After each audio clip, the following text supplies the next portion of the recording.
Jadi saran saya carilah Tuhan yang mengetahui hakikatnya manusia, yang mengetahui dengan keadaan manusia. Jangan cari Tuhan yang abal-abal. Ya? Oke, udah belum? Oke. Udah silakan. Oke, Ijal. Sekali lagi saya mau bilang sama Ijal, terima kasih banyak Ijal yang udah memberitahukan kepada kita di sini saudara-saudari saya, orang-orang Kristen, di mana di sini dikatakan ya bahwa jangan melanggar perintah Tuhan. Gitu. Jangan melanggar perintah Tuhan, jangan melanggar perintah Tuhan. Nah, kalau dia melanggar perintah Tuhan, apakah dia itu bisa dikatakan anak Allah? Apakah bisa dikatakan dia itu pengikut? Tidak. Nah, jadi sama seperti ini. Kalau di dalam kekristenan ya, kalau di dalam kekristenan itu sudah dikatakan, itu sudah diperintahkan ya, jangan mengingini, jangan berzina. Tadi Ijal ada sedikit saya dengar ya, Ijal bilang gini, di dalam kekristenan ya, di dalam Kristenan itu dikasih untuk berzina katanya. Nah, cuman nggak apa-apa. Mungkin Ijal ini melihat banyak sekali orang-orang yang orang-orang Kristen yang mereka itu sudah ibaratkan sudah menikah gitu ya, bercerai nikah lagi, nggak apa-apa Ijal, nggak ada masalah. Itu saya berterima kasih untuk bisa memberitahukan kepada mereka gitu, nggak ada masalah. Nah, kalau misalkan Ijal mengatakan seperti itu, saya percaya Ijal dipakai Tuhan untuk menegur saudara-saudari saya di sini, orang Kristen, untuk tidak melakukan perzinahan, gitu. Hiduplah di dalam kekudusan. Nah, karena apa? Kalau sudah dikatakan, kalau kita sudah berpisah, misalkan nih contoh, ya, ini kita ambil contoh ya. Kalau misalkan, tadi si Ijal ngambil contohnya di saya nih. Nah, Ica bisa jadi ya di dalam pernikahan kamu ya, kenapa kamu bisa berpisah? Bisa jadi kamu jalan sama orang lain. Nah, makanya terjadilah perpisahan, perceraian. Nah, oke, di sini saya akan bilang sama Ijal, maaf beribu kali maaf ya. Apa yang Anda sampaikan itu tidak benar. Tapi di sini saya akan sampaikan kepada Ijal, pernikahan di dalam kekristenan itu ada yang namanya boleh berpisah. Ini bukan dipisah apabila di pengadilan ya, apakah itu sudah diberkati Tuhan? Tidak ya. Pengadilan itu hanya memberikan satu surat di mana itu tidak itu boleh diakui, yang dinamakan diakui negara. Yang kita kutip ini di dalam gereja, di dalam keimanan. Di dalam keimanan Kristen ya, apabila seorang suami menceraikan istrinya dan menikah lagi, itu sudah dikatakan zina. Apabila seorang istri menceraikan suaminya dan menikah lagi, itu sudah dikatakan zina. Itulah yang dikatakan poligami ya. Itu sudah berbicara tentang poligami ya. Apabila ada yang berpoligami, itu sudah dikatakan zina. Itu di dalam iman Kristen.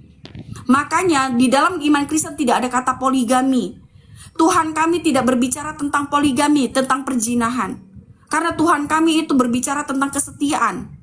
Nah, di dalam kekristenan ini saya akan mengajarkan Ijal aja ya, memberitahukan Ijal. Di sini kita cuma belajar, memberikan sharingan ya. Di dalam kekristenan dikatakan apabila kamu berpisah, baiklah.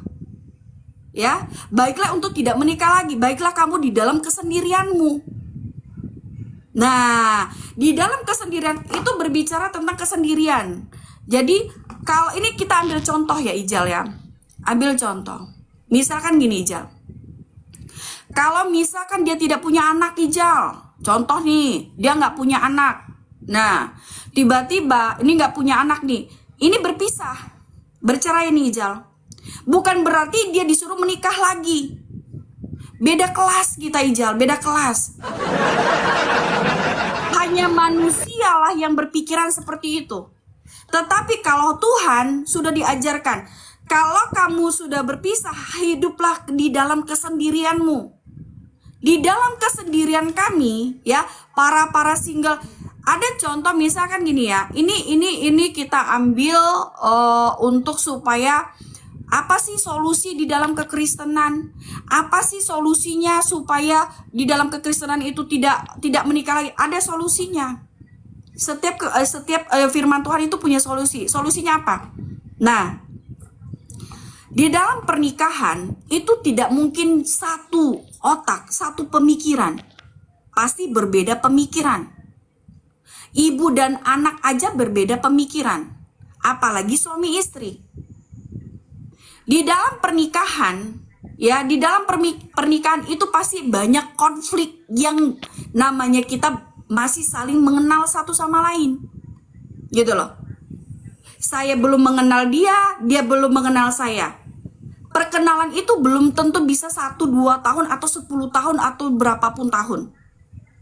Pengenalan antara pasangan itu bisa seumur hidup.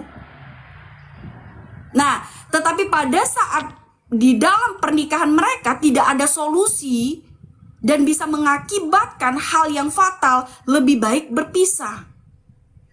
Berpisah itu bukan berbicara tentang pernikahan lagi. Berpisah itu berbicara tentang mewaskan diri, berbicara tentang belajar tentang kehidupan diri sendiri, introspeksi diri. Itulah yang berbicara tentang kesetiaan. Luar biasa Tuhan orang Kristen, benar tidak? Luar biasa. Gitu. Ini berbicara tentang apa? Introspeksi antara satu dengan yang lain. Apakah ini bercerai? Tidak. Bercerai itu hanya di pengadilan. Pengadilan hanya untuk status di dalam kewarganegaraan. Tetapi status di dalam Tuhan itu sudah dipersatukan. Karena tidak akan mungkin yang sudah dipersatukan itu dipisahkan. Tetapi hanya bisa dipisahkan oleh maut. Nah, ini berbicara tentang kesetiaan. Gitu. Ya. Kalau misalkan sudah waktunya, ini kita berbicara tentang kekristenan. Kalau memang sudah waktunya, ini bisa kembali lagi. Karena hanya Tuhan yang bisa, yang kita yang mau nih. Saya mau, akhirnya Tuhan menyatukan kembali dengan caranya Tuhan. Kita nggak pernah tahu caranya Tuhan seperti apa. Itulah dinamakan kekristenan. Apakah di dalam kekristenan bisa apakah di dalam kekristenan itu boleh berzina? Nggak ada ijal.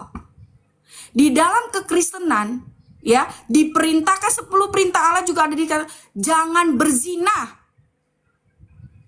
Jangan berzina, jangan mengingini hak orang lain.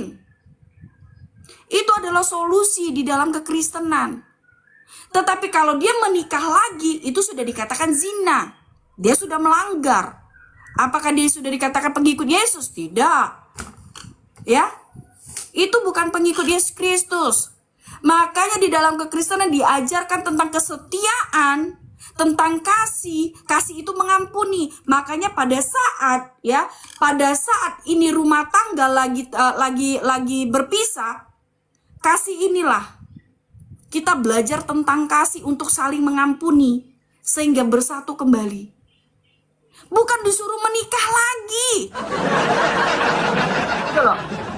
Mencari solusi. Solusi itu di dalam mana? Ini antara dua belah pihak. Ini bagaimana? Itulah makanya digunakan akal dan pikiran. Tuhan memberikan kita akal dan pikiran supaya kita bisa